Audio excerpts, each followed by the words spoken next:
students, how are you all? I'm sure you all are doing really good. So children, let's begin with our next chapter, which is human environment interaction. Key highlights: location of tropical and subtropical regions, extent, location and climate of Amazon and Ganga Brahmaputra basins, vegetation of tropical rainforest, tropical and subtropical regions, the region between the Tropic of Cancer 23.5° north and Tropic of Capricorn 23.5° south, roughly between the latitudes of 20° north and 20° south, receives maximum heat from the sun throughout the year. The entire belt is known as the tropical region. It is close to the equator, hot and wet all year around. The world's largest tropical rainforest lies within this belt as Amazon River basin of South America. Beyond the tropics, between 20° to 40° in both hemispheres, the sun's rays do not fall vertically overhead all year. As a result, the climatic conditions in the belt differ from being tropical for a part of the years to nearly tropical all year. They fall under the influence of the trade winds that blow from sea to the land in summers and reverse their direction in winter. We refer to it as a subtropical regions. The Ganga Brahmaputra basin lies in the subtropical regions. तो बच्चों हम बात कर लेते हैं सबसे पहले tropical and सब ट्रॉपिकल रीजन्स के बारे में. जो रीजन्स होते हैं आपके जो पड़ते हैं बीच में tropical cancers and tropical Capricorn के, रफली उनका जो लैटिट्यूड होता है वहाँ पे maximum number of heat, amount of heat पाया जाता है, या वहाँ पे आप कह लो कि सन की हीट सबसे ज़्यादा पड़ती है. और ये जो एंटायर बेल्ट है इसको ट्रॉपिकल रीजन्स के नाम से जाना जाता है. ये इक्वेटर के काफ़ी क्लोज होता है, इसलिए ये हॉट एंड वेट रहता है ऑल अराउंड द ईयर. जो वर्ल्ड का लार्जेस्ट ट्रॉपिकल रेन फॉरेस्ट है वो पड़ता है within this belt as the Amazon River basin of South America. अब beyond ये जो ट्रॉपिक्स हैं इनके आगे 20° से 40° के बीच में जो बोथ हेमिस्फीयर है वहाँ पे सन रेज जो होती हैं वो कम पड़ती हैं, ठीक है, वो वर्टिकली ओवरहेड पड़ती हैं ऑल ईयर. तो एज अ रिजल्ट यहाँ का जो क्लाइमेट होता है उस बेल्ट का वो डिफर करता है from the tropical for a part of the year to nearly tropical all the year.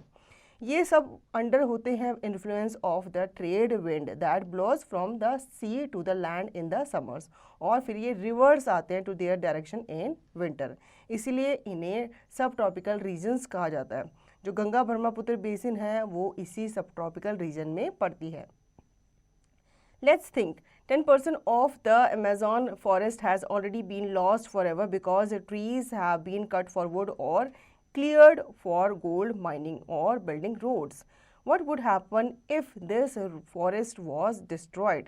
बच्चों ये कहा जाता है कि 10% ऑफ अमेजन फॉरेस्ट जो होते हैं वो ऑलरेडी क्या हो चुके हैं, लॉस्ट हो चुके हैं, क्योंकि ट्रीज़ को कट कर दिया जाता है उनकी लकड़ी के लिए या फिर गोल्ड माइनिंग के लिए या फिर रोड्स को बनाने के लिए. ठीक है, अगर सारे के सारे जो ट्रीज़ हैं, जो फॉरेस्ट हैं, अगर डिस्ट्रॉय कर दिए जाएंगे इसी स्पीड से तो क्या रिजल्ट इसका निकलेगा बच्चों, ये आपको ढूंढना है. The Amazon basin a tropical region, location and extent. The Amazon rainforest with an area of approximately 5.2 million square kilometer spreads over 6 countries of South America: Peru, Brazil, Ecuador, Colombia, Venezuela and Bolivia. Amazon supply a great amount of water in the area. A network of nearly 500 tributaries transfer their waters into the main river channel before it flows into the Atlantic Ocean. The mouth of the river forms a wide estuary 360 metre wide. अब location के बारे में जान लेते हैं. इन Amazon basin जो कि tropical region माने जाते हैं. अमेजन रेन फॉरेस्ट जो है वो एक एरिया कवर करते हैं अप्रॉक्सीमेटली 5.2 बिलियन स्क्वायर किलोमीटर का, और ये स्प्रेड करते हैं, फैले हुए हैं ओवर 6 कंट्रीज़, जिसमें आपकी साउथ अमेरिका के Peru, Brazil, Ecuador, Colombia, Venezuela and Bolivia आते हैं. तो अमेजोन से ही इन एरियाज़ को वाटर सप्लाई किया जाता है. ठीक है. Now climate. The climate in this part of the world is hot and humid all around the year. It receives an annual rainfall of 150 centimeter to over 400 centimeter. The average sea temperature remains around 27 degrees Celsius. High heat and high humidity results in an inhospitable climate. The area experiences rainfall almost every day. अब ये जो climate है इस जगह का ये काफ़ी humid होता है और ये सारे साल इस एरिया में ह्यूमिड रहता है और यहाँ पे काफ़ी ज़्यादा रेनफॉल होती है। जो एवरेज टेम्परेचर होता है वो 27 डिग्री का माना जाता है इस जगह पे और high heat and high humidity जो होती है वो यहाँ पर देखने को मिलती है, इसीलिए इस एरिया में काफ़ी ज़्यादा रेनफॉल देखने को मिलता है। Natural vegetation. Selvas is the name given to natural vegetation of tropical regions. These forests are called lungs of the earth because of the profusion of forests that add oxygen to the air. Extremely humid climatic conditions all year result in a dense vegetation cover.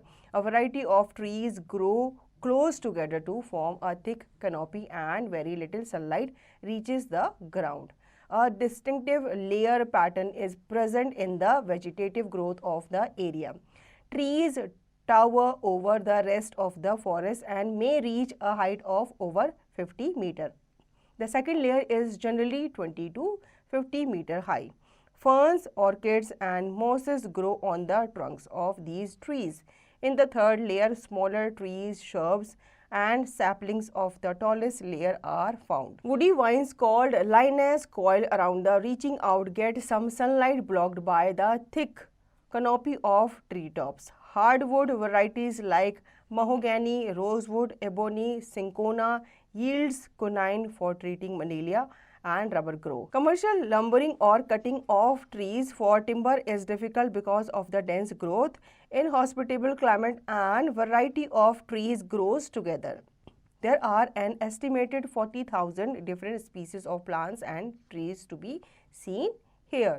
अब बच्चों हम बात कर लेते हैं इस area के natural vegetation के बारे में। सेल्वा एक नाम दिया गया है नेचुरल वेजिटेशन को ऑफ ट्रॉपिकल रीजन्स। ठीक है, ये जो फॉरेस्ट है ये लंग्स ऑफ अर्थ माने जाते हैं क्योंकि इस एरिया से काफ़ी ज़्यादा ऑक्सीजन जो होती है वो निकल के एयर में मिलती है। इस एरिया का जो क्लाइमेट होता है वो थ्रू आउट द ईयर बहुत ही ज़्यादा ह्यूमिड रहता है। ठीक है, और यहाँ पे जो एरिया है वो किससे कवर रहता है, वो वेजिटेशन से कवर रहता है क्योंकि यहाँ पे ज़्यादा बारिश होने की वजह से थिक कैनोपी बन जाती है और काफ़ी जो सनलाइट है वो ग्राउंड तक बहुत ही कम पहुँचती है। एक डिस्टिंक्टिव लेयर पैटर्न जो होती है वो यहाँ पे प्रेजेंट होता है, देखने को मिलता है किसका, vegetation growth of the area को। ट्रीज टावर जो होते हैं वो रेस्ट ऑफ द फॉरेस्ट जो होते हैं वो काफ़ी ज़्यादा इस एरिया को डेंस बनाते हैं। ठीक है, ये जो थर्ड लेयर होती है smaller tree, shrubs and saplings जो होते हैं वो टॉलेस्ट लेयर जो है वो वहाँ पे देखने को मिलती है।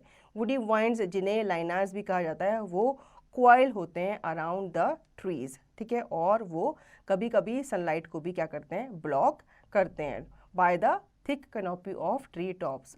हार्डवुड वैरायटीज़ जैसे कि महागोनी, रोजवुड, एबोनी, सिंकोना, रबर जो होते हैं वो इस एरिया में ग्रो करते हैं। और कमर्शियल लंबरिंग या फिर cutting of trees of timber जो होते हैं वो काफ़ी डिफ़िकल्ट हो जाता है क्योंकि ये काफ़ी घना और डेंस जो फॉरेस्ट है वो माना जाता है।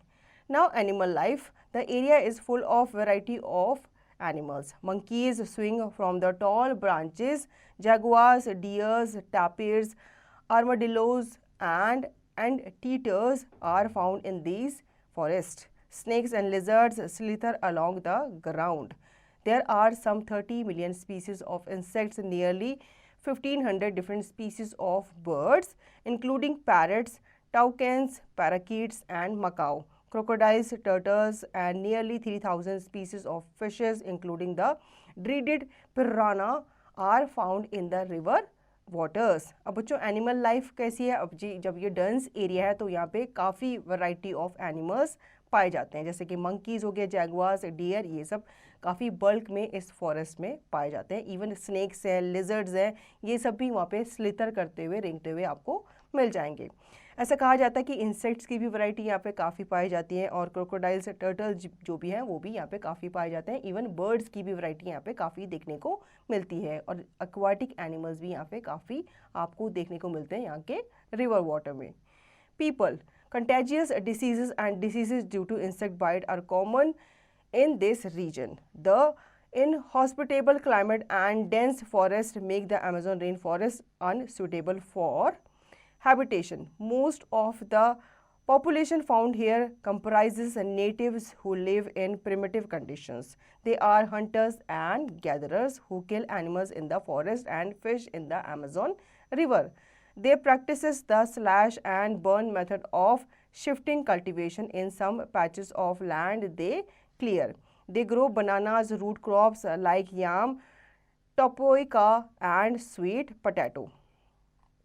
अब बच्चों लोगों के बारे में बताया गया है यहाँ पे कंटेजियस डिसीजेज जो है वो इंसेक्ट बाइट से ज़्यादा हो सकती है। ये कॉमन डिसीजेज यहाँ पे मानी जाती है क्योंकि अपने ऊपर पड़ा था यहाँ पे काफ़ी सारे इंसेक्ट्स हमें देखने को मिलती हैं, तो उनके बाइट की वजह से काफ़ी सारी डिसीजेज भी यहाँ पे होती हैं, ठीक है। और काफ़ी सारे जो लोग हैं वो यहाँ पर रहते हैं। हालांकि कहा जाता है ये जो अमेजोन रेन फॉरेस्ट है ये अनसूटेबल माना जाता है हैबिटेशन के लिए, लेकिन फिर भी मोस्ट ऑफ द पॉपुलेशन है वो यहाँ पे पाई जाती है, ठीक है, क्योंकि वो शुरू से वहाँ पे ले रहे हैं तो वो रह रहे हैं तो वो वहाँ के क्या हो जाते हैं, आदी हो जाते हैं। दे आर हंटर्स, ये सारे के सारे क्या होते हैं, हंटर्स होते हैं, गैदरर्स होते हैं जो एनिमल्स को, फिशेस को अपने खाने के लिए, अपने पेट भरने के लिए उन्हें मारते हैं, उनका शिकार करते हैं।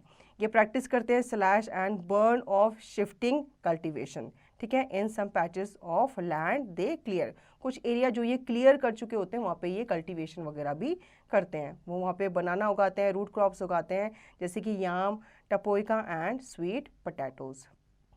Now fact file, the Amazon transports melted water from the snow-covered Andes mountains and rainwater that forms runoff. The river holds 20% of the world's fresh water. Amazon के बारे में बताया गया कि Amazon में काफ़ी सारा जो स्नो होता है वो मेल्ट होके आया हुआ होता है और ये जो रिवर है ये 20% ऑफ वर्ल्ड का फ्रेश वाटर कंटेन करती है। Native makes their shelter with palm leaves in the form of huts. Canoes and dugout boats are made from logs of trees. People in the Amazon basin coat their bodies with a paste of local herbs mixed with mud to protect themselves from harmful insect bites. Local topography do affect the climatic condition to certain limit. The Brazilian government is making efforts to settle the Amazon tribes and introduce modern facilities like the construction of mud and wood houses, medical facilities, and attempts to educate some of the people so that they can get jobs. Work opportunities are offered in port cities of towns. Manaus is an important rubber collecting center. Belem is today the most developed port of the Amazon. अब कुछ वहाँ के natives हैं जो कि shelters बनाते हैं अपना with palm leaves in the form of hut, ठीक है, अपने हर्ट वो बनाते हैं। कुछ लोग वहाँ के जो आदिवासी लोग होते हैं जो वहाँ पे रहते हैं उस जंगल में, घने जंगल में, वो अपने लिए बोट्स वगैरह बनाते हैं, कैनोज वगैरह वो बनाते हैं with the help of log of a tree, ठीक है, मतलब ट्रीज को कट करके वो अपनी बोट्स वगैरह बनाते हैं। जो लोग होते हैं वहाँ के वो अपनी बॉडीज़ को मड से कवर कर लेते हैं ताकि उन्हें कोई भी इंसेक्ट क्या हो, बाइट ना कर सके। हालांकि ब्राज़ीलियन गवर्नमेंट जो है वो कुछ ना कुछ एफर्ट डालती रहती है ताकि इन लोगों को, ये जो अमेजोन ट्राइब है, इन्हें क्या कर सके, सेटल डाउन कर सके और इन्हें इंट्रोड्यूस करवा सके मॉडर्न फैसिलिटीज़ से, जैसे कि construction of mud and would house, मतलब इन्हें पक्का हाउस मिल सके, पक्का इन द सेंस जैसे मड का बना हुआ, वुड का बना हुआ, और इन्हें मेडिकल फैसिलिटीज़ भी मिल सके ताकि इनमें डिसीजेज वगैरह कम हो। Case study, subtropical region Ganga Brahmaputra basin. Location and extent. Extension of Ganga Brahmaputra basin is in 2000 km from west to east direction in the south of Himalaya. It spreads over large parts of Punjab, Haryana, Uttar Pradesh, Bihar, West Bengal and Assam. The basin's width in the west is 200 km and 400 km in the east. River Ganga rises in the Gangotri glacier in the Himalayas and is joined by numerous tributaries. The Brahmaputra rises near Lake Mansarovar in Tibet, flows north of the Himalayas parallel to the range till it enters India in Arunachal Pradesh. It flows through Assam and joins the Ganga in its lower course of Bangladesh.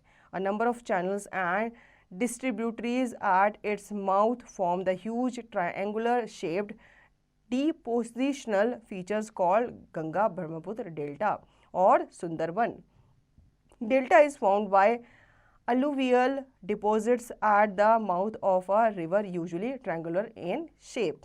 अब बच्चों हम बात कर लेते हैं Ganga Brahmaputra basin के बारे में। सबसे पहले हम बात करेंगे इसके लोकेशन एंड एक्सटेंट के बारे में कि कहाँ ये लोकेटेड है और कहाँ तक ये फैली हुई है।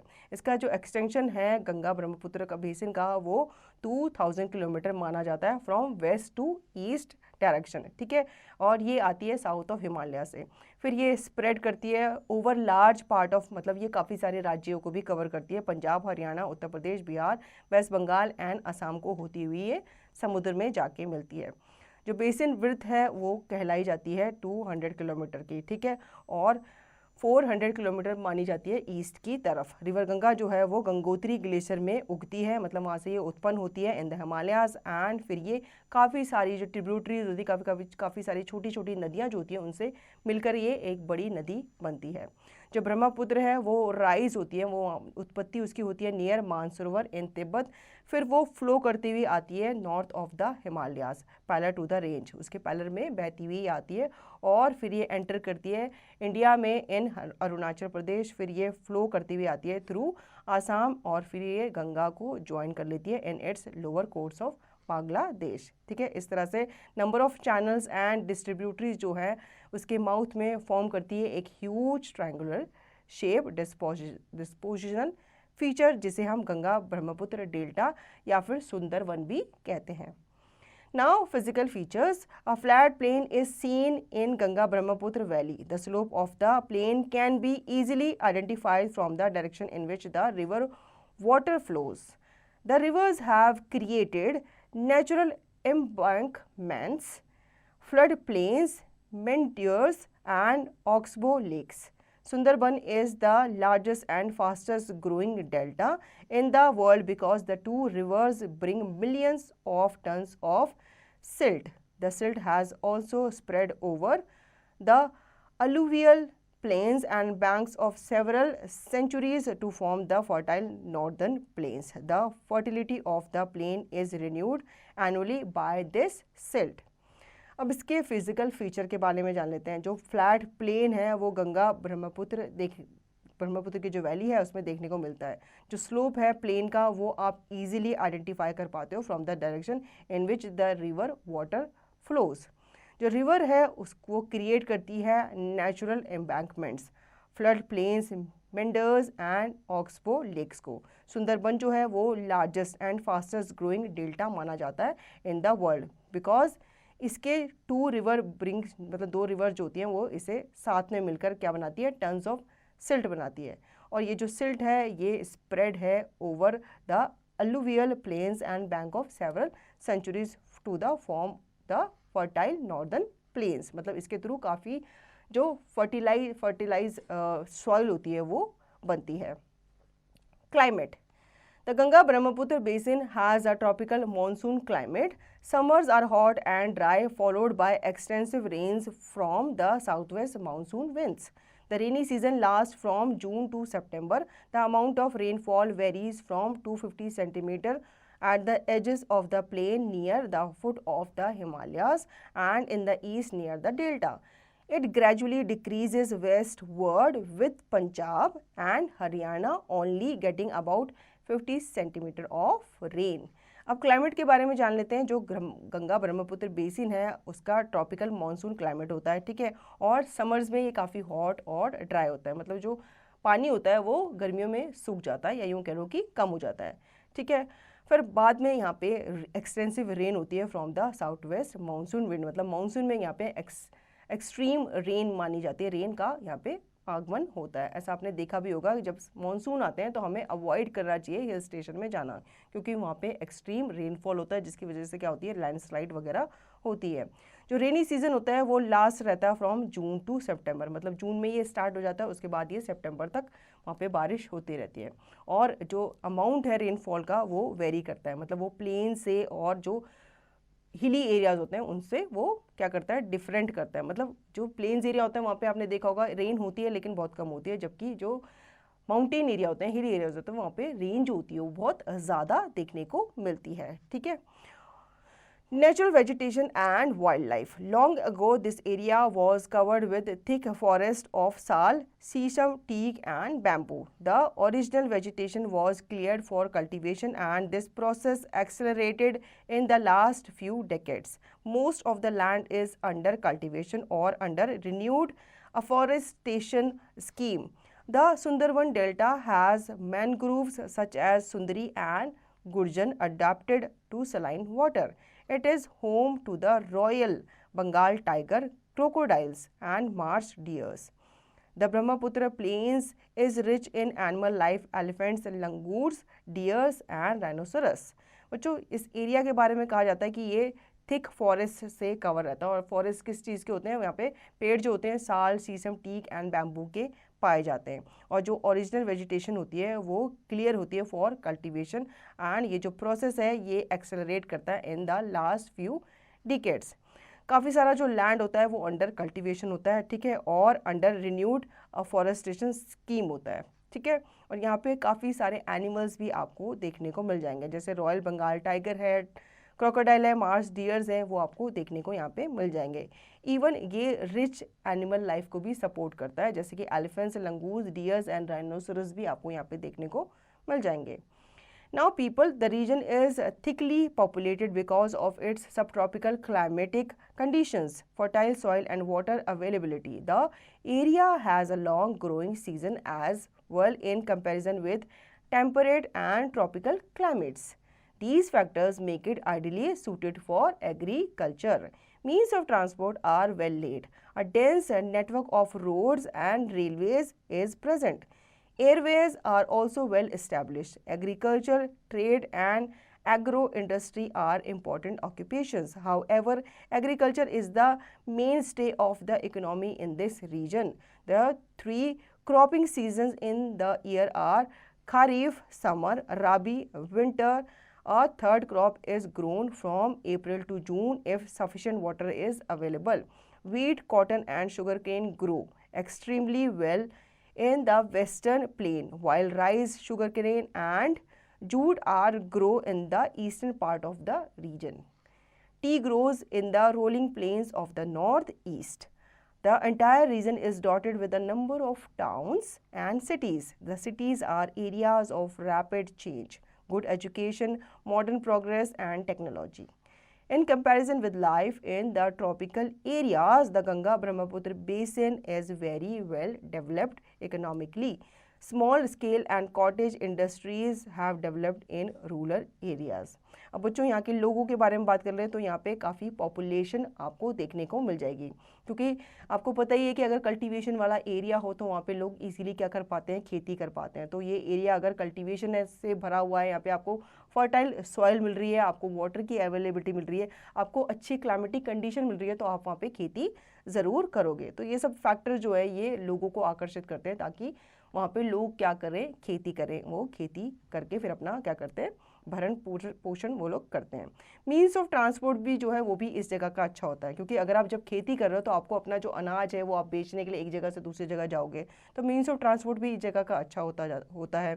जो रोड्स हैं वो अच्छी होती हैं, रेलवेज़ जो होती हैं वो वहाँ पे प्रेजेंट होती हैं, एयरवेज भी वहाँ पे इस्टेब्लिश होता है, लेकिन उसका इस्तेमाल बहुत कम किया जाता है। Agriculture, trade and agro based industries होते हैं वो यहाँ के इंपॉर्टेंट ऑक्यूपेशन माने जाते हैं। हाउ एवर एग्रीकल्चर जो होता है वो यहाँ का मेन स्टे माना जाता है इकोनॉमी का, क्योंकि यहाँ पे लार्ज एरिया होता है, लार्ज एरिया खेती करने के लिए, तो लोग ज़्यादातर क्या करते हैं, खेती करना ही प्रेफर करते हैं। और यहाँ पे काफ़ी सारे क्रॉप्स भी उगाए जाते हैं अप्रैल टू जून के महीने में। अगर आपके पास सफिशिएंट वाटर है तो ये लोग काफ़ी सारे, जैसे शुगर केन हो गया, वीट वगैरह हो गया, खारीफ हो गया, राबी हो गया, तो ये फसल जो होते हैं वो इन महीनों में उगाई जाती है। इवन टी भी ग्रो की जाती है, चाय पत्ती होती है वो भी यहाँ पे ग्रो की जाती है। तो ये जो सिटीज़ होती हैं ये एक ऐसा एरिया होता है जहाँ पे आपको रैपिड चेंज देखने को मिल जाता है, गुड एजुकेशन देखने को मिल जाती है, मॉडर्न प्रोग्रेस आपको देखने को मिल जाती है, इवन टेक्नोलॉजीज़ भी आपको देखने को मिल जाती है। इन कंपेरिजन विद लाइफ, ये जो ट्रॉपिकल एरियाज़ होते हैं गंगा ब्रह्मपुत्र बेसिन, ये वेरी वेल डेवलप्ड माने जाते हैं इकोनॉमिकली। ठीक है बच्चों, तो बच्चों आई होप आपको ये चैप्टर अच्छे से समझ में आ गया होगा। अब इसका रिवीजन और दी गई एक्सरसाइज की प्रैक्टिस आप खुद से करेंगे।